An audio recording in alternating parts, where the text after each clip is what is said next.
இந்த உலகத்திற்கு உப்பாகவும் ஒளியாகவும் இருக்க வேண்டிய நாம், இந்த உலகத்திற்கு சுவிசேஷத்தை அறிவிக்க வேண்டிய நாம், இந்த உலகத்தின் சுவிசேஷத்தை நம்ம கேட்டுக்கொண்டிருக்கிறோம். அந்த உலகம் எது சரி என்று சொல்கிறதோ அதை நம்ம காது கொடுத்து கேட்கும் பொழுது ஆட்டோமேட்டிக்காக நம்முடைய ஆசீர்வாதங்களை நம்ம இழக்கிறோம்.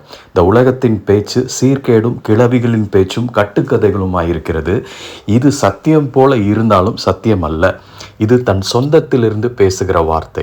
அப்போ இதை நமக்கு கீழ்ப்படிந்து இதை செவி கொடுத்து நம்மளுடைய சிந்தனை மறுரூபம் அடையாமல் உலகத்தை நோக்கி போகும் பொழுது நமக்கு பிரச்சனைகள் இன்னும் அதிகமாகுது. எப்போது விழுங்கலாம் என்று கர்ஜிக்கிற சிங்கத்தை போல காத்திருக்கிற சத்ருவுக்கு முன்பாடி நம்ம சத்தியத்தில் இல்லைன்னா இந்த கட்டுக்கதைகளுக்கு செவி கொடுக்கும் பொழுது ஆட்டோமேட்டிக்காக நம்ம அந்த இடத்துல ஆசீர்வாதத்துக்கு பதிலாக சாபத்தை தேடிக்கொள்ளுகிறோம்.